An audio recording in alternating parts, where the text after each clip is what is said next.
Hey guys, അപ്പോൾ ഞാൻ ഇന്ന് എൻ്റെ ഫസ്റ്റ് പ്രാക്ടിക്കൽ ഡേൻ്റെ എക്സ്പീരിയൻസും എന്തൊക്കെയാണ് നമ്മൾ ശ്രദ്ധിക്കേണ്ടതെന്നുള്ള ഒരു വീഡിയോ ആണ് ചെയ്യുന്നത്. അപ്പോൾ അത് കണ്ടാലോ?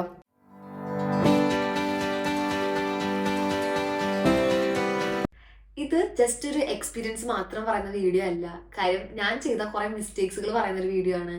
ഇപ്പൊ വന്ന പുതിയ സ്റ്റുഡൻസിന് ഉപകാരപ്പെടാൻ പറ്റുന്ന ഒരു വീഡിയോ കൂടിയാണ്. അപ്പോൾ ആദ്യമേ തന്നെ എൻ്റെ ഫസ്റ്റ് ഡേയിലെ കാര്യം പറയാം. ഞാനിവിടെ ഹോസ്പിറ്റലിൽ ഓർത്തോപെഡിയിലായിരുന്നു എൻ്റെ ആദ്യത്തെ പ്രാക്ടിക്കൽ. അതിന് നമ്മളിവിടെ പറഞ്ഞത് ഓറിയൻറ്ററും ഐൻസെറ്റ്സ് എന്നാണ്. കാര്യം നമ്മൾ ആദ്യമേ വരുമ്പോൾ നമ്മൾ അധികം ഡിപ്പാർട്ട്മെന്റിലേക്ക് ഇങ്ങനെ മാറ്റി വിടില്ല. ഒരു 6 മാസമൊക്കെ അവിടെ തന്നെ ഇരിക്കും നമ്മുടെ പ്രാക്ടിക്കൽ സെക്ഷൻസ്. അപ്പോൾ ആദ്യത്തെ ദിവസം കൃത്യം 6 മണിക്ക് ഡ്യൂട്ടിക്ക് എത്തണം എന്ന് പറഞ്ഞു. ഞാൻ ഇവിടെ പ്രത്യേകിച്ച് ജർമ്മൻസിന് ഭയങ്കര പങ്ക്ച്വലായിട്ട് എത്തേണ്ടതുണ്ട്. കൃത്യം 6 മണിക്ക് ഞാൻ അവിടെ എത്തി. അപ്പോൾ ഞാൻ അവിടെ ചെന്നപ്പോൾ നമുക്കൊരു പ്രത്യേക ഒരു റൂം കാണും. രാവിലെ പേഷ്യൻസിന്റെ എന്ന് വെച്ചാൽ നമ്മുടെ ഊബർ ക്യാബിൽ എന്ന് പറയും, അവരുടെ നമ്മൾ ഓവർ കൊടുക്കാൻ വേണ്ടി ഒരു റൂം ഉണ്ടാവും. അപ്പോൾ നൈറ്റിൽ വന്ന നഴ്സുമാരും രാവിലെ ഡ്യൂട്ടിക്ക് വന്ന നഴ്സുമാരും അങ്ങനെ കുറേ പേരുണ്ടായിരുന്നു. സത്യം പറഞ്ഞാൽ ഭയങ്കര ടെൻഷനാണ് നമുക്ക് ആദ്യമേ ഉണ്ടാകുന്നത്. കാര്യം ഒന്നാമത്തെ കാര്യം മലയാളം അല്ല നമ്മളവിടെ സംസാരിക്കുന്ന, ജർമ്മനാണ്. നമ്മൾ നാട്ടിൽ നിന്ന് പഠിച്ചുകൊണ്ട് വന്ന ഒരു പൊട്ട ജർമ്മൻ കൊണ്ടാണ് നമ്മൾ ഇവിടെ നിന്ന് ആദ്യത്തെ ഡ്യൂട്ടിക്ക് പോണത്. അപ്പൊ അതുകൊണ്ട് തന്നെ ഭയങ്കര നമുക്ക് ടെൻഷൻ കാണും. അപ്പൊ ഞാൻ അവിടെ 6 മണിക്ക് എത്തി. ആ റൂമിലേക്ക് ചെന്നപ്പോൾ കുറേ പേരിരിപ്പുണ്ടായിരുന്നു. ഒരു ടേബിളിന് ചുറ്റും കുറേ ജർമ്മൻസ്. അപ്പൊ ആദ്യം തന്നെ അവരെന്നെ നോക്കി. അപ്പൊ ഞാൻ നോക്കിയിട്ട് ഞാൻ ആകെ ഗുഡ് മോർണിംഗ് എന്ന് മാത്രം ജർമ്മനിൽ പറഞ്ഞിട്ട് അവിടെ കയറിയിരുന്നു. പിന്നെ അവരാരും എന്നെ മൈൻഡ് ചെയ്യുന്നില്ല. അവര് എന്നോട് പേര് ചോദിക്കുന്നില്ല, ഒന്നും ചോദിക്കുന്നില്ല. അപ്പൊ അതായിരുന്നു ആദ്യത്തെ അവസ്ഥ. പക്ഷെ എനിക്കതിൽ സന്തോഷം മാത്രമായിരുന്നു. കാര്യം ആരും ഒന്നും ചോദിക്കാത്തതുകൊണ്ട് ഒന്നും നമുക്ക് അങ്ങോട്ട് പറയാൻ വേണ്ട. അതുകൊണ്ട് സത്യം പറഞ്ഞാൽ എനിക്ക് ആ സമയത്ത് എനിക്ക് സന്തോഷമായത്. പക്ഷെ പിന്നീട് അവരാരും പിന്നെയും എന്നോടൊന്നും പേരൊക്കെ ഒന്നും ചോദിക്കുന്നില്ല, നീ എവിടെന്നാ വരുന്നതെന്ന് ചോദിക്കുന്നില്ല, ഇങ്ങനെയൊന്നും ചോദിക്കുന്നില്ല. അപ്പൊ ഞാൻ ഓർത്തു ഇവരെന്താണാവോ ഇങ്ങനെയെന്ന്. അവിടെയുള്ള ആരും എൻ്റെ അടുത്ത് അത്ര ഫ്രണ്ട്ലി ഒന്നും ആയിരുന്നില്ല. വളരെ കുറച്ചു പേര് മാത്രമായിരുന്നു ഫ്രണ്ട്ലി. അതുകൊണ്ട് തന്നെ എനിക്ക് അവിടെ എന്തെങ്കിലും ചോദിക്കാനും പറയാനൊക്കെ ഭയങ്കര അധികം ടെൻഷനായിരുന്നു. സോ ഇത്രയും പറഞ്ഞതിൽ ഞാൻ ആദ്യമേ ചെയ്ത മിസ്റ്റേക്സ് എന്താണെന്ന് ഞാനിപ്പോൾ പറയാം. അല്ലെങ്കിൽ ഇപ്പൊ നിങ്ങൾ ഒരു പുതിയ സ്റ്റുഡന്റ് ആണ്, അല്ലെങ്കിൽ നിങ്ങൾക്ക് ഇനി പ്രാക്ടിക്കൽ സെക്ഷൻസ് തുടങ്ങുവാണെങ്കിൽ നിങ്ങൾ ഒരു പുതിയ ഡിപ്പാർട്ട്മെന്റിലേക്ക് കയറി ചെല്ലുമ്പോൾ ഏറ്റവും ആദ്യം ചെയ്യേണ്ടതാണ് സെൽഫ് ഇൻട്രൊഡക്ഷൻ. അത് പ്രത്യേകിച്ച് അതിപ്പോ ജസ്റ്റ് ഒരു കോമൺ സെൻസ് ആണ്, ശരിയാണ്. പക്ഷെ ഞാൻ അന്നത് ചെയ്യാഞ്ഞത് എൻ്റെ ആ ഒരു പേടി കൊണ്ടും പിന്നെ ഇത്രയും ആൾക്കാരെ ഒന്നിച്ചത് കണ്ടുകൊണ്ടും പിന്നെ നമ്മൾ സംസാരിക്കുന്ന ഭാഷ വേറെ ആയതുകൊണ്ടും എനിക്കന്ന് വളരെയധികം ഭയങ്കര ടെൻഷനായിരുന്നു. അതുകൊണ്ട് തന്നെ അന്ന് എനിക്ക് അവിടെ സെൽഫ് ഇൻട്രോ ചെയ്യണമെന്ന് ഉണ്ടായിരുന്നു. പക്ഷെ എന്നാൽ പോലും പേടിയുള്ളതുകൊണ്ട് ചെയ്യാൻ പറ്റിയില്ല. പിന്നെ അവരും എന്നോട് ഇങ്ങോട്ട് ഒന്നും ചോദിച്ചില്ല. അപ്പോൾ നിങ്ങൾ ചെന്നപ്പെടുന്ന സ്റ്റേഷനിലെ ആൾക്കാരനുസരിച്ചിരിക്കും. ചിലപ്പോൾ ഇപ്പൊ നിങ്ങൾ ചെന്നിട്ട് നിങ്ങൾ ഇൻട്രോ ചെയ്തില്ലെങ്കിലും നമ്മളോട് ഇങ്ങോട്ട് നമ്മൾ എവിടെന്നാ വരുന്നത്, പേരെന്താ, അങ്ങനെയൊക്കെ ചോദിക്കുന്ന ഡിപ്പാർട്ട്മെന്റ്സിലെ ആൾക്കാരൊക്കെ കാണും. പക്ഷെ എന്നാലും എല്ലാവരും അങ്ങനെ ആയിരിക്കണം എന്നില്ല. സോ ഏറ്റവും ആദ്യം നിങ്ങൾ ശ്രദ്ധിക്കേണ്ടതാണ് ഒരു സ്റ്റേഷനിൽ നമ്മൾ ചെല്ലുമ്പോൾ കറക്റ്റ് സമയത്ത് ചെല്ലുക. ഇവർക്ക് പ്രത്യേകിച്ച് പഞ്ച്വാലിറ്റി ഭയങ്കര കൂടുതലാണ്. അപ്പോൾ 6 മണിക്ക് ഡ്യൂട്ടി എന്ന് പറഞ്ഞാലും ഒരു 5:55 ആകുമ്പോഴത്തേക്കും നമ്മൾ അവിടെ എത്തിയിരിക്കുക. പിന്നെ ഫസ്റ്റ് ചെല്ലുമ്പോൾ സെൽഫ് ഇൻട്രോ, അത് വളരെ ഇമ്പോർട്ടൻ്റ് ആണ്. നമ്മൾ എവിടെന്ന, പേരെന്താ, ഇതിപ്പോ ഏത് വർഷമാണ് നമ്മൾ പഠിക്കുന്ന, ഫസ്റ്റ് ഇയർ ആണെങ്കിൽ ഞാൻ ഫസ്റ്റ് ഇയർ സ്റ്റുഡൻ്റ് ആണ്, ഇപ്പൊ ഞാൻ ഇന്ത്യയിൽ വരുന്നെങ്കിൽ ഇന്ത്യയിൽ വരുന്നതെന്നും കൂടെ പറയാം. ഇത്രയും പറഞ്ഞാൽ മതി. ഭയങ്കര ഡീറ്റെയിൽ ആയിട്ടൊന്നും പറയണ്ട. ജസ്റ്റ് പേരും എവിടെന്നാ വരുന്നത്, ഏത് ഇയർ സ്റ്റുഡന്റ് ആണ്, ഇതെന്റെ ആദ്യത്തെ സ്റ്റേഷൻ ആണെന്ന് വെച്ചാൽ നമ്മൾ ഫസ്റ്റ് പോകുന്ന സ്റ്റേഷൻ ആകുമ്പോഴത്തേക്ക് ഇങ്ങനെ പറയാ, ഇതെന്റെ ആദ്യത്തെ ഡിപ്പാർട്ട്മെന്റ് ആണ് എന്നും കൂടെ പറയാം. ഇത്രയും പറഞ്ഞു കഴിയുമ്പോൾ തന്നെ അവർക്ക് നമ്മളോട് ഇങ്ങോട്ട് സംസാരിക്കാനുള്ള ഒരു ഇത് കൂടും. കാരണം നമ്മൾ അവരായിട്ട് ഇന്ററാക്ട് ചെയ്യാൻ ശ്രമിച്ചു. അപ്പോൾ നിങ്ങൾക്ക് പേടിയാണെങ്കിൽ പോലും, സത്യം പറഞ്ഞാൽ നല്ല പേടി വരും, കുറെ ആൾക്കാരുണ്ടാവും. പക്ഷെ നമ്മൾ ഇവിടെ സെൽഫ് ഇൻട്രോ ചെയ്തില്ലെങ്കിൽ ഇവര് പൂർണ്ണമായിട്ടും ഫുള്ളായിട്ട് നമ്മളെ ഇഗ്നോർ ചെയ്ത് കളയും. അപ്പോൾ നമ്മൾക്ക് പേടിയാണ് ഉള്ളിൽ നിന്നും അവർ മനസ്സിലാക്കില്ല. ജസ്റ്റ് എപ്പോഴും ഇൻട്രോ ചെയ്യാം. അപ്പൊ ഇതായിരുന്നു ഞാൻ എൻ്റെ ഇതിൽ ആദ്യമേ ചെയ്തൊരു മിസ്റ്റേക്ക്. ഞാൻ സെൽഫ് ഇൻട്രോ ചെയ്യാതെ ജസ്റ്റ് അവിടെ പോയി ഇരുന്നു. അപ്പൊ ആ മിസ്റ്റേക്ക് ആർക്കും ഇനി വരാതിരിക്കുക. അങ്ങനെ നൈറ്റിൽ നഴ്സുമാര് വന്നിട്ട് പേഷ്യൻസിന്റെ ഓവർ കൈമാറി. എനിക്ക് ഒരു സാധനം പോലും മനസ്സിലായില്ല. പക്ഷെ എന്നാലും ഞാൻ എന്തൊക്കെയോ മനസ്സിലാവുന്ന പോലെ ചുമ്മാ അഭിനയിച്ച് അവിടെ ഇരുന്നായിരുന്നു. അത് കഴിഞ്ഞ് അവിടെ മോർണിംഗ് ഡ്യൂട്ടിക്ക് വന്ന ഒരു നഴ്സ് എന്നെ കൊണ്ട് നടന്ന് അവിടുത്തെ എല്ലാ സ്ഥലങ്ങളും കാണിച്ചു. ഇവിടെയാണ് ഇന്ന സാധനങ്ങളൊക്കെ ഇരിക്കുന്നത്, ഓരോ പേഷ്യൻസിന്റെ റൂമൊക്കെ ഇങ്ങനെയാണ്, എവിടെയാണ് കഫറ്റീരിയ എന്ന് വെച്ചാൽ ഫുഡൊക്കെ കിട്ടുന്ന എവിടെയാണ്, അങ്ങനെ ഇങ്ങനെയുള്ള സംഭവങ്ങൾ ആ സ്റ്റേഷനിലെ ആ ഡിപ്പാർട്ട്മെന്റിലെ എല്ലാ സംഭവവും എന്നെ നടന്നുകൊണ്ടേ കാണിച്ചു. ഇനി അടുത്തതായിട്ട് അന്ന് ആ ഒരു ഫസ്റ്റ് വീക്കിൽ തന്നെ എന്നോട് അവിടുത്തെ ഒരു ഫ്ലീഗർ, അതായത് മെയിൽ നേഴ്സ്, എന്നോട് ഒരു കാര്യം പറഞ്ഞു. നീ ഏതോ ഒരു പേഷ്യന്റ് റൂമിൽ പോയിട്ട് എന്തോ എടുത്തിട്ട് വരാൻ. എന്നിട്ട് അവർ എന്നോട് ഒന്നും കൂടെ ചോദിച്ചു, നിനക്ക് ഞാൻ പറഞ്ഞത് മനസ്സിലായോ എന്ന്. പക്ഷെ മനസ്സിലായില്ല എന്ന് പറയാൻ എനിക്ക് വളരെയധികം നാണക്കേടായിരുന്നു. അതുകൊണ്ട് തന്നെ ഞാൻ പറഞ്ഞു മനസ്സിലായി എന്ന് പറഞ്ഞിട്ട് ഞാൻ പോയി. പക്ഷെ എനിക്ക് സത്യം പറഞ്ഞാൽ ഒന്നും മനസ്സിലായില്ല. ആ പുള്ളി പറഞ്ഞ എന്തോ ഒരു ചെറിയ വാക്ക് മാത്രം എനിക്ക് മനസ്സിലായിട്ട് ഞാൻ പോയി. ഞാൻ എന്നിട്ട് ഒരു 10-15 മിനിറ്റ് കഴിഞ്ഞപ്പോഴത്തേക്കും തിരിച്ചു വന്നിട്ട് പറഞ്ഞു എനിക്കിത് മനസ്സിലായില്ല എന്ന്. പക്ഷേ അതാണ് ഞാൻ ചെയ്ത അടുത്ത ഏറ്റവും വലിയ മിസ്റ്റേക്ക്. കാര്യം നമുക്കിപ്പോൾ ഒരു കാര്യം ഇവിടെ മനസ്സിലായില്ലെങ്കിൽ നമ്മളത് ഒന്നും കൂടെ ചോദിക്കുക. അതിന് ഇവർ പറയും നാഹ് ഫ്രാഗൻ എന്ന് വെച്ചാൽ നമ്മൾ ഒന്നും കൂടെ ചോദിക്കുക. അല്ലാതെ നമ്മൾ മനസ്സിലായെന്ന് പറഞ്ഞിട്ട് പോയി മണ്ടത്തരം ചെയ്യുന്നതിനെക്കാട്ടും ഏറ്റവും ബെറ്റർ നമ്മൾ ഒന്നും കൂടെ ചോദിക്കുന്നതാണ്. ചിലപ്പോ ഞാനിവിടെ ആദ്യം വന്നപ്പോൾ ഇവർ എന്നോട് പറഞ്ഞായിരുന്നു, നിനക്ക് എന്തെങ്കിലും മനസ്സിലായില്ലെങ്കിൽ നീ ഒന്നും കൂടെ ചോദിച്ചോളൂ, ഞങ്ങളത് എക്സ്പ്ലെയിൻ ചെയ്ത് തരാം. പക്ഷേ നമ്മൾ ചിലപ്പോൾ ചോദിക്കുമ്പോൾ ഇവരുടെ മൂഡ് ശരിയല്ലെങ്കിൽ ഇവർ നമ്മളോട് ദേഷ്യപ്പെടുമായിരിക്കും, അല്ലെങ്കിൽ ഇവരുടെ ഒരു നോട്ടം മതി നമുക്ക് മനസ്സിലാവും ഇവർക്ക് ആ ചോദിച്ചത് ഇഷ്ടപ്പെട്ടില്ലെന്ന്. പക്ഷേ അവർക്കത് ഇഷ്ടപ്പെടില്ല എന്നോർത്ത് നമ്മൾ പോയിട്ട് മണ്ടത്തരം ചെയ്യുന്നതിനെക്കാട്ടും ഒരു 100 ഇരട്ടി ബെറ്റർ ആണ് നമ്മൾ മനസ്സിലായില്ല എനിക്കൊന്നും കൂടെ പറഞ്ഞു തരുമോ എന്ന് ചോദിക്കുന്നത്. അല്ലെങ്കിൽ അതെന്നെ ഒന്ന് കാണിച്ചു തരുമോ, എനിക്കിത് അറിയത്തില്ല, ഞാനിത് ഫസ്റ്റ് ടൈം ആയിട്ടാണ് കാണുന്നത് എന്നൊക്കെ പറയണത്. പക്ഷേ ഇത് നമ്മളിൽ പലവരും ചെയ്യാത്തൊരു കാര്യമാണ്. എനിക്കൊക്കെ അറിയാം, ഇവിടെ എനിക്ക് കുറെ എക്സ്പീരിയൻസ് ഉണ്ട്. അതുകൊണ്ട് തന്നെ ഞാനൊക്കെ കുറെ പ്രാവശ്യം ഞാൻ എല്ലാം മനസ്സിലായി എന്ന് പറഞ്ഞ് കുറെ മടത്തിൽ ഒപ്പിച്ചു വെച്ചിട്ടുണ്ട്. പക്ഷെ അതിനെക്കാട്ടും എത്രയോ ബെറ്റർ ആണ് മനസ്സിലായില്ല എന്ന് പറയുമ്പോൾ അവർ ചിലപ്പോൾ നമ്മളുടെ കൂടെ വരും, അവർ നമ്മളെ കാണിച്ചു തരും. അപ്പൊ നമുക്ക് ഓരോരോ പുതിയ കാര്യങ്ങൾ പഠിക്കാൻ പറ്റും. പക്ഷെ നമ്മൾ മനസ്സിലായി എന്ന് പറഞ്ഞു പോയി ഓരോ മണ്ടത്തിലും ചെയ്യുമ്പോൾ അവർക്ക് നമ്മളോടുള്ള ദേഷ്യം കൂടുകയും അതുപോലെ തന്നെ എന്താണ് നമ്മളെ കൊണ്ട് ഇനി ഒന്നും ചെയ്യാൻ പറ്റത്തില്ല എന്ന് അവർക്ക് തോന്നുന്ന ഒരു അവസ്ഥ വരും. അപ്പൊ അതിനെക്കാട്ടും ഏറ്റവും ബെറ്റർ ഒന്നും കൂടെ ചോദിക്കുക, നാഹ് ഫ്രാഗൻ ചെയ്യുക. മനസ്സിലായില്ലെങ്കിൽ മനസ്സിലായില്ല എന്ന് തന്നെ പറയുക. അവരെന്ത് വിചാരിക്കും, അല്ലെങ്കിൽ അവർക്ക് എന്നോട് ദേഷ്യം വരുമോ, അങ്ങനെ ഒന്നുമില്ല. ജസ്റ്റ് പറയാ എനിക്ക് മനസ്സിലായില്ല എന്ന്. പിന്നെ ആദ്യത്തെ ദിവസം ചെല്ലുമ്പോൾ നമുക്ക് എന്താ ചെയ്യേണ്ടതെന്ന് അറിയാണ്ട് നമ്മൾ അവിടെ ഇവിടെയൊക്കെ തൂങ്ങി പിടിച്ച് നിൽക്കും. കാര്യം ചിലപ്പോൾ അവര് നമ്മളെ കൂടെ വിളിക്കത്തില്ല, എന്നല്ല വാ നീ വന്ന് എൻ്റെ ഒപ്പം ഇത് നോക്കിക്കോളൂ, അങ്ങനെയൊന്നും പറയത്തില്ല. എല്ലാത്തിനും നമ്മൾ തന്നെ ഇനീഷ്യേറ്റീവ് എടുക്കണം. നമ്മളിപ്പോൾ സൈഡിൽ പോയി ആ ഡിപ്പാർട്ട്മെന്റ് ഫ്രണ്ടിൽ നിൽക്കുവാണെങ്കിൽ ആരും നമ്മളെ വിളിക്കാനൊന്നും വരത്തില്ല, നമ്മൾ അവിടെ തന്നെ അങ്ങനെ നിന്നും പോകത്തേ ഉള്ളൂ. അപ്പോൾ ആദ്യമേ നമുക്ക് ഭയങ്കര ഡൗട്ട്സ് ആയിരിക്കും നമ്മൾ എന്താ ചെയ്യേണ്ടത്. പ്രത്യേകിച്ച് നമുക്കൊരു പറയുന്ന പോലെ ഒന്നും മനസ്സിലാവാത്ത സമയത്ത് അത് വളരെയധികം ഡിഫിക്കൽട്ടാണ് ഈ ഒരു ഫേസ് കടന്നു പോവാൻ. കാര്യം നമുക്കിവർ പറയുന്നത് മനസ്സിലാവുന്നില്ല, നമുക്ക് എന്ത് ചെയ്യണം എന്നറിയത്തില്ല. അപ്പോഴൊക്കെ നിങ്ങൾക്ക് ചെയ്യാൻ പറ്റുന്നൊരു കാര്യമാണ്, ഏതെങ്കിലും നഴ്സുമാര് പേഷ്യൻസിന്റെ റൂമിലേക്കൊക്കെ പോകുമ്പോൾ അവരുടെ കൂടെ ചെല്ലുക. ഞാൻ നിങ്ങളെ ഹെൽപ്പ് ചെയ്യട്ടെ, എനിക്ക് എന്തൊക്കെ ഹെൽപ്പ് ചെയ്യാൻ പറ്റും, എനിക്ക് നിങ്ങളെ എങ്ങനെ ഹെൽപ്പ് ചെയ്യാൻ പറ്റും, അങ്ങനത്തുള്ള കാര്യങ്ങളൊക്കെ നിങ്ങൾ ചോദിക്കുക. അപ്പൊ തന്നെ അവർക്ക് തോന്നും ഓക്കെ കൊച്ചിന് ഒരു ഹെൽപ്പിംഗ് മെന്റാലിറ്റി ഉണ്ട്, അല്ലെങ്കിൽ അവർക്ക് പഠിക്കണം എന്നുണ്ട് എന്നൊക്കെ തോന്നും. അപ്പോൾ ഇതൊക്കെ നിങ്ങളുടെ ഓറിയന്ററിങ് മൈൻഡ് സെറ്റ്സ്. അതായത് ആദ്യം നിങ്ങൾക്ക് ഒരു 6 മാസം അല്ലെങ്കിൽ 4 മാസമൊക്കെ പ്രാക്ടിക്കലുള്ള സ്ഥലത്ത് ഇങ്ങനെയൊക്കെ ചെയ്ത് കഴിഞ്ഞാൽ കുറച്ചും കൂടെ ബെറ്റർ ആയിരിക്കും. ഇനി നിങ്ങൾ ഏറ്റവും ഹെൽപ്പ് ചെയ്യുന്ന ഒരു സംഭവം ഞാൻ പറയാം. നിങ്ങൾ ഇവിടെ പ്രാക്ടിക്കൽ തുടങ്ങുമ്പോൾ ഇങ്ങനെ ഒരു ചെറിയ കീപ് നോട്ട്സ് പോലത്തെ സാധനം മേടിച്ചിട്ട് കയ്യിൽ വെക്കുവാണെങ്കിൽ നിങ്ങൾക്ക് വളരെയധികം ഉപകാരപ്പെടും. അതെന്തിനാന്ന് വെച്ചാൽ നമ്മൾ ഫസ്റ്റ് ഇയറിൽ നമുക്ക് അങ്ങനെ ഭാരപ്പെട്ട പണിയൊന്നും ചെയ്യാനുണ്ടാവത്തില്ല. പക്ഷെ എന്നാലും പേഷ്യന്റിനെ ചിലപ്പോൾ എക്സ്റേ കൊണ്ടുപോകാൻ പറയും, ചിലപ്പോൾ സീറ്റിലോട്ട് കൊണ്ടുപോകാൻ പറയും, അതുപോലെ തന്നെ താഴെ എന്തെങ്കിലും എടുത്തിട്ട് വരാൻ പറയും. ഇപ്പോൾ ഹോസ്പിറ്റലിൽ തന്നെ ഒരു അപ്പോത്തേക്ക് കാണും, അപ്പോൾ വെച്ചാൽ ഫാർമസി പോലെ അവിടെ പോയിട്ട് അത് മേടിക്കാൻ പറയും. അപ്പോൾ അതൊക്കെ എവിടെയാണെന്ന് അറിഞ്ഞിരിക്കാൻ നമുക്ക് ഭയങ്കര പാടായിരിക്കും. വലിയൊരു ഹോസ്പിറ്റലും കൂടെ ആണെങ്കിൽ പിന്നെ അത് പറയണ്ട. അപ്പോൾ നമ്മൾ ആദ്യം പോകുമ്പോൾ നമ്മുടെ ഒപ്പം നേഴ്സുമാരൊക്കെ വരുമായിരിക്കും, പക്ഷെ അടുത്ത പ്രാവശ്യം പോകുമ്പോൾ നമ്മൾ തനിയെ പോകണം. അപ്പോൾ അത് വളരെയധികം നമുക്ക് കൺഫ്യൂഷൻ ആയിരിക്കും. അപ്പോൾ കുറേ സമയം അവിടെ പോകും.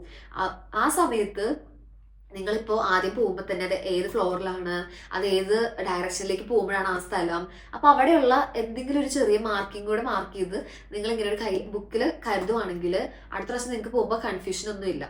ഇത് പറയാനുള്ള മെയിൻ കാര്യം എന്താണെന്ന് വെച്ചാൽ, എന്നോട് ഒരു ദിവസം താഴെ ഏതോ ഒരു പേഷ്യന്റ് പോയി പിക്ക് ചെയ്യാൻ പറഞ്ഞു. എനിക്കെന്നൊരിത് പറഞ്ഞത് മനസ്സിലായെന്ന് വെച്ചാൽ കുറച്ച് മനസ്സിലായി. അപ്പം ഞാൻ ആ മനസ്സിലായത് കൊണ്ട് താഴെ പോയി. അവിടെ എത്തിയപ്പോഴത്തേക്കും എനിക്ക് എങ്ങോട്ട് പോകണം എന്നറിയില്ല, കൺഫ്യൂഷനായി. അവിടെയുള്ള റിസപ്ഷനിസ്റ്റ് കുറച്ച് അപ്പുറമായിരുന്നു. അവരോട് എനിക്ക് അതുപോലും എവിടെ ഇരിക്കണം എന്ന് അതുപോലെ എവിടെ എനിക്ക് അറിയത്തില്ല. കാരണം അത്ര വലിയൊരു ഹോസ്പിറ്റലാകുമ്പോൾ നമുക്ക് ഭയങ്കര പാടാണ്. അന്ന് ഞാൻ കറങ്ങിത്തിരിഞ്ഞ് ഏതൊക്കെയോ ഡോക്ടേഴ്സുമാരുടെ റൂമിൽ വരെ എത്തി. അന്ന് അവരാണ് പിന്നെ എന്നെ ഹെൽപ്പ് ചെയ്തിട്ട് ഇവിടെയായിരുന്നു പേഷ്യൻസ് നമ്മളെപ്പോഴും പിക്ക് ചെയ്ത് പൊക്കത്തേക്ക് പോകേണ്ട സ്ഥലം ഇതാണ്, ഇവിടെ ആയിരിക്കും എപ്പോഴും ആദ്യമായിട്ട് പേഷ്യൻസ് വരുന്നത്, അങ്ങനെയൊക്കെ അവർ പറഞ്ഞു തന്നു. പക്ഷെ പിന്നീടാണ് എനിക്ക് തോന്നിയത് ഇങ്ങനെ ചെയ്യുമായിരുന്നെങ്കിൽ നമുക്ക് പിന്നെ കുഴപ്പമില്ല. കാരണം നമുക്ക് തന്നെ അറിയാം ഈ ബുക്ക് എപ്പോഴും കയ്യിൽ വെക്കുക. ഓക്കെ, ഇനി എന്തിനാണ് ഈ ബുക്ക് ഉപകാരപ്പെടണമെന്ന് വെച്ചാല്, നമ്മൾ ആദ്യം വരുമ്പോൾ ഇപ്പൊ ഞാൻ പറഞ്ഞല്ലോ, മനസ്സിലായില്ലെങ്കിൽ മനസ്സിലായില്ല എന്ന് പറയാ, അല്ലെങ്കിൽ അത് അവിടെ ഇരിക്കണമെന്ന് ചോദിക്കുക, അല്ലെങ്കിൽ എന്റെ കൂടെ ഒന്ന് വരുമോ എന്നൊക്കെ ചോദിക്കുക. സത്യം പറഞ്ഞാൽ ഇവിടെ വരുമ്പോൾ നമുക്ക് ടെൻഷൻ അടിച്ചിട്ടാണെന്ന് അറിയത്തില്ല, നമുക്ക് ഇങ്ങനെ പറയാനുള്ള ജർമ്മം പോലും ചിലപ്പോൾ കാണില്ല. എനിക്കത് മനസ്സിലായില്ല എന്ന് പറയാനുള്ള ജർമ്മം പോലും നമുക്ക് കാണത്തില്ല. അപ്പൊ എന്ത് ചെയ്യുക, നിങ്ങൾ അങ്ങനെ കുറച്ച് സെന്റൻസുകളൊക്കെ എഴുതി ഈ ബുക്കിൽ വെക്കുക. ഇപ്പൊ എനിക്കത് മനസ്സിലായില്ല, എന്നെ ഒന്ന് ഹെൽപ്പ് ചെയ്യാൻ വരുമോ, അല്ലെങ്കിൽ അതെവിടെയാണ് ഇരിക്കുന്നത്, ഇങ്ങനെയുള്ള ജർമ്മൻ വാക്കുകളൊക്കെ നിങ്ങൾക്ക് അറിയത്തില്ലെങ്കിൽ അതൊക്കെ ഈ ബുക്കിൽ എഴുതി വെക്കുക. കാര്യം അവിടെ ഇരുന്ന് നമുക്ക് ഫോൺ യൂസ് ചെയ്ത് ട്രാൻസ്ലേറ്റ് ഒന്നും ചെയ്യാൻ പറ്റില്ലായിരിക്കും. അപ്പൊ നിങ്ങൾക്കത് വളരെ ഉപകാരപ്പെടും. അതുപോലെ തന്നെ കുറച്ച് വൊക്കാബുലറീസ് ഒക്കെ, ഇപ്പൊ ഹോസ്പിറ്റലിൽ നമുക്ക് കുറെ വൊക്കാബുലറീസ് ഒക്കെ നമുക്ക് അറിയാത്തതുണ്ടാവും. ചില കാര്യങ്ങൾ നമ്മൾ കുറെ സമയം എടുത്തായിരിക്കും പഠിക്കുക. അപ്പൊ അങ്ങനെ പഠിക്കുന്ന വേർഡ്സ് ഒക്കെ നമുക്ക് ഇതിനകത്ത് എഴുതി വെക്കാം. അല്ലെങ്കിൽ നമുക്കിപ്പോൾ എന്തെങ്കിലും ഒരു എമർജൻസി സിറ്റുവേഷൻ വരുവാണെങ്കിൽ തന്നെ നമുക്ക് യൂസ് ചെയ്യാൻ പറ്റുന്ന കുറച്ച് വേർഡ്സും സെന്റൻസും ഒക്കെ എഴുതി ബുക്കിൽ ഇങ്ങനെ കീപ്പ് ചെയ്യുവാണെങ്കിൽ നിങ്ങൾക്ക് പെട്ടെന്ന് അത് നോക്കിയെങ്കിലും അവരോട് സംസാരിക്കാൻ പറ്റും. ഇനി അടുത്തതായിട്ട് വേണ്ടത് നല്ലൊരു ഒബ്സർവേഷൻ സ്കില്ലാണ്. അതെന്താ അങ്ങനെ പറയാൻ കാരണം എന്ന് വെച്ചാൽ, നമ്മൾ ഫസ്റ്റ് ഇയർ സ്റ്റുഡന്റ് ആവുമ്പോഴത്തേക്കും നമ്മളുടെ അടുത്ത് എല്ലാവരും അതെടുത്തിട്ട് വാ, ഇതെടുത്തിട്ട് വാ അങ്ങനെ പറയുള്ളൂ. അതും ഒരു പേഷ്യന്റ് ഇപ്പോൾ പെട്ടെന്നൊരു സിറ്റുവേഷൻ ആണെങ്കിൽ നമ്മളോട് അതെടുത്തിട്ട് വരാൻ പറയുമ്പോൾ അതെനിക്ക് എവിടെ ഇരിക്കുന്നതെന്ന് അറിയത്തില്ല എന്നൊക്കെ പറയുമ്പോൾ അവർക്ക് സ്വാഭാവികമായിട്ടും ദേഷ്യം വരും. അപ്പൊ നിങ്ങൾക്ക് ചെയ്യാൻ പറ്റുന്നത്, നിങ്ങൾ ആദ്യം ചെല്ലുമ്പോൾ തന്നെ വലിയ പണിയൊന്നും കാണത്തില്ല. അപ്പൊ അന്ന് നിങ്ങൾ അവിടെ മൊത്തം നടന്ന സ്റ്റേഷനൊക്കെ ഒന്ന്, സ്റ്റേഷൻ ഞാൻ ഉദ്ദേശിക്കുന്ന ഡിപ്പാർട്ട്മെന്റാണ്, ആ സ്റ്റേഷൻ ഫുള്ള് നടന്ന് കാണുക. ജസ്റ്റ് നോക്കി വെക്കുക, ഈ സാധനങ്ങളൊക്കെ ഇവിടെയാണ് ഇരിക്കുന്നത്, അല്ലെങ്കിൽ ഈ സാധനങ്ങളൊക്കെ ഇവിടെയാണ് ഇരിക്കുന്നത്. പേഷ്യൻസിന് വേണ്ട ബെഡ്ഷീറ്റ്, അതുപോലെ ഇപ്പൊ യൂറിൻ പാസ് ചെയ്യാനുള്ള ബെഡ് പാൻ, അങ്ങനെയുള്ള സാധനങ്ങളൊക്കെ എവിടെയാണ് ഇരിക്കുന്നത്. അതുപോലെ തന്നെയുള്ള കുറച്ച് ഇപ്പോൾ ഒരു പ്ലാസ്റ്റർ എവിടെയാണ് ഇരിക്കുന്നത്, അങ്ങനെ കുറെ സാധനങ്ങളുണ്ട് ഹോസ്പിറ്റലിൽ. അപ്പൊ അതൊക്കെ ഓരോരോ മുറിയിലായിരിക്കും. അപ്പൊ അതൊക്കെ എവിടെയാ ഇരിക്കുന്നത് എന്നുള്ളത് ജസ്റ്റ് കണ്ടുവെക്കുക. അതാവുമ്പോൾ നിങ്ങളോട് അത് എടുത്തിട്ട് വാ, ഇതെടുത്തിട്ട് വാ എന്നൊക്കെ പറയുമ്പോൾ നമുക്കറിയാം, ഓക്കെ ഇന്ന സാധനം ഇവിടെയാണ് ഇരിക്കുന്നത്. അപ്പോൾ അങ്ങനെ ഒബ്സർവ് എല്ലാം ചെയ്യുവാണെങ്കിൽ നമുക്ക് അത്യാവശ്യം നന്നായിട്ട് വഴക്ക് കേൾക്കാതെ പ്രാക്ടിക്കൽ സെക്ഷൻ കടന്നു പോകാൻ പറ്റും. ഇനി കുറച്ച് വഴക്കൊക്കെ നമുക്ക് എന്തായാലും കേൾക്കും. കാര്യം വഴക്ക് കേട്ടേ നമ്മൾ പഠിക്കുള്ളൂ.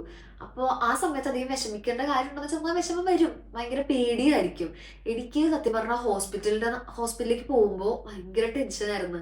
എന്തോ അറിയത്തില്ല, ഹോസ്പിറ്റലിലേക്ക് നടന്നെത്തുമ്പോൾ എൻ്റെ നെഞ്ച് ഇങ്ങനെ നടന്ന എല്ലാ ദിവസവും ഇടിക്കുമായിരുന്നു. അതിന്റെ മെയിൻ കാര്യം എന്ന് വെച്ചാൽ ഭാഷ അതിന്റെ ബുദ്ധിമുട്ടായിരുന്നു. അപ്പോൾ ഇങ്ങനെ വേറെ കുറെ പ്രാക്ടിക്കൽ ചെയ്യാൻ വന്ന പിള്ളേരൊക്കെ കാണും. അപ്പൊ അവരൊക്കെ പേഷ്യൻസ് ആയിട്ട് ഭയങ്കര അധികം ഫ്രണ്ട്ലിയായിട്ട് സംസാരിക്കുമ്പോൾ എനിക്ക് സത്യം പറഞ്ഞാൽ ഭയങ്കരമായിട്ട് വിഷമമായിട്ടുണ്ട്. കാര്യം എനിക്കൊന്നും സംസാരിക്കാൻ പറ്റുന്നില്ല. ഇപ്പൊ നാട്ടിലൊരു നേഴ്സായിരുന്നു ഞാൻ, എനിക്ക് എന്തൊക്കെ ചോദിക്കാം പേഷ്യന്റിനോട്. അമ്മാമ്മക്ക് സുഖമാണോ, എങ്ങനെയാണ്, വേദന ഉണ്ടോ, അതാണോ ഇതാണോ, അങ്ങനെ കുറെ ചോദ്യങ്ങൾ ചോദിച്ച് അവരെ ഒന്ന് ആശ്വസിപ്പിക്കാൻ പറ്റും. പക്ഷേ ഈ ജർമ്മൻ ലാംഗ്വേജിന്റെ ഇത് കാരണം എനിക്ക് ആദ്യത്തെ ഒരു ഫസ്റ്റ് ഇയറിലൊന്നും എനിക്ക് അങ്ങനെ പേഷ്യൻസ് ആയിട്ട് ഒന്നും സംസാരിക്കാൻ പറ്റുന്നില്ലായിരുന്നു. അപ്പോൾ ഞാൻ വിചാരിച്ച് ഇത് എന്നെ കൂടെ നടക്കില്ലായിരിക്കും, എനിക്ക് പേഷ്യൻസ് ആയിട്ടൊന്നും സംസാരിക്കാൻ പോലും പറ്റുന്നില്ലല്ലോ എന്ന്. പക്ഷേ ഒരു 1 ഇയർ കഴിഞ്ഞപ്പോഴത്തേക്കും ഞാൻ എൻ്റെ നമുക്ക് ഒന്നാമത്തെ കാര്യം നാണമാണ് ഫസ്റ്റ് ആയിട്ട് വരുന്നത്. കാര്യം ഇവർ സംസാരിക്കുന്ന ശൈലിയിൽ നമുക്ക് പേഷ്യൻസ് ആയിട്ട് ഇന്ററാക്ട് ചെയ്തിട്ട് നാണം വരും. അല്ലെങ്കിൽ നമ്മുടെ കൂടെ ഒരു നേഴ്സ് വന്ന് നിൽക്കുമ്പോൾ നമുക്ക് ചിലപ്പോൾ നാണമായിരിക്കും പേഷ്യന്റിനോട് എന്തെങ്കിലും ചോദിക്കാൻ. കാരണം നമ്മൾ പറയുന്നത് തെറ്റാണോ, അല്ലെങ്കിൽ നമ്മൾ പ്രൊനൗൺസ് ചെയ്യുന്ന തെറ്റാണോ എന്നുള്ള നാണം. പക്ഷെ അത് ഞാൻ വിട്ടു. എനിക്ക് നാണം ഉണ്ടെങ്കിലും കുഴപ്പമില്ല, അവർ കേട്ടാലും എനിക്ക് ഒന്നുമില്ലെന്നുള്ള രീതിയിൽ ഞാൻ വിട്ടിട്ട് ഞാൻ കേട്ട് പഠിച്ച കുറച്ച് വാക്കുകൾ പേഷ്യൻസിനോട് സംസാരിക്കാനും ഒക്കെ തുടങ്ങി. അപ്പോ അവര് തന്നെ എന്നെ തിരുത്തി തരാൻ തുടങ്ങി. ഈ വാക്ക് ഇങ്ങനെയല്ല, ഇങ്ങനെയാണ് പ്രൊനൗൺസ് ചെയ്യേണ്ടതെന്നൊക്കെ പറഞ്ഞ് എനിക്ക് കൂടുതൽ കാര്യങ്ങൾ പഠിക്കാൻ പറ്റി. അപ്പോൾ ഞാൻ പറഞ്ഞു വരുന്നത് എന്താന്ന് വെച്ചാല്, ഇപ്പോ നിങ്ങൾ ചെല്ലുമ്പോൾ തന്നെ പേഷ്യൻസ് ആയിട്ട് ചിലപ്പോൾ ഇന്ററാക്ട് ചെയ്യാൻ പറ്റിയെന്ന് വരില്ല. അപ്പൊ നിങ്ങൾ ചെയ്യേണ്ട ഒരു കാര്യം എന്ന് വെച്ചാൽ, മറ്റുള്ളവരെ ഇന്ററാക്ട് ചെയ്യുന്നതിന്റെ ആ രീതി നോക്കുക. അവരെന്തൊക്കെയാണ് അവരോട് ചോദിക്കുന്നത്, അതിനൊക്കെ എന്താണ് പറയുന്നത്, അങ്ങനെയുള്ള വാക്കുകളും സെന്റൻസുകളും ആ ഒരു ശൈലിയൊക്കെ നിങ്ങൾ പഠിക്കുക. എന്നിട്ട് ആദ്യം നേഴ്സ് നമ്മുടെ കൂടെ വരുമ്പോൾ നാണാണെങ്കിൽ നമ്മൾ ഒറ്റയ്ക്ക് പേഷ്യൻസിന്റെ റൂമിലൊക്കെ പോകുമല്ലോ, അപ്പൊ അവരായിട്ട് ഇന്ററാക്ട് ചെയ്യാനൊക്കെ നോക്കുക. അപ്പൊ നിങ്ങൾക്ക് കുറെ പുതിയ കാര്യങ്ങൾ പഠിക്കാൻ പറ്റും. അവർ നമ്മളെ മനസ്സിലാക്കാൻ തുടങ്ങും, നമ്മളുടെ നാണം പോകും. പിന്നെ ആര് വന്നാലും നമുക്ക് പേഷ്യൻസിനോട് സംസാരിക്കാനൊക്കെ പറ്റും. ഇവിടെ നമ്മൾ പേഷ്യന്റിനോട് സംസാരിക്കാതെയാണ് ഇപ്പോൾ ഒരു കാര്യം ചെയ്യുന്നതെങ്കിൽ നഴ്സുമാർക്ക് അതിൽ കൂടുതൽ ദേഷ്യം ഒന്നുമില്ല. നമ്മൾ ഈ ഊമകളെ പോലെ നിന്ന് പണിയെടുക്കുന്നത് ഇവിടെ ആർക്കും ഇഷ്ടമല്ല. അതുകൊണ്ട് തന്നെ കുറച്ചെങ്കിലും പേഷ്യൻസ് ഒക്കെ ആയിട്ട് ഇന്ററാക്ട് ചെയ്യാൻ ശ്രമിക്കുക. ഇപ്പോൾ 3rd ഇയർ ആയി എനിക്കിപ്പോൾ പേഷ്യൻസ് ആയിട്ട് അത്യാവശ്യം നല്ലപോലെ തന്നെ ഇന്ററാക്ട് ചെയ്യാൻ പറ്റാറുണ്ട്. അതുകൊണ്ട് തന്നെ എനിക്ക് ഭയങ്കര സന്തോഷമുണ്ട് ഇപ്പോ. പക്ഷെ ആദ്യം വന്നപ്പോൾ അങ്ങനെയല്ലായിരുന്നു. അപ്പൊ നിങ്ങൾ ആദ്യം വരുമ്പോൾ പേഷ്യന്റ് ആയിട്ട് ഇന്ററാക്ട് ചെയ്യാൻ പറ്റുന്നില്ല എന്നുള്ളത് ഒരു നോർമൽ ആയിട്ടുള്ള കാര്യമാണ്.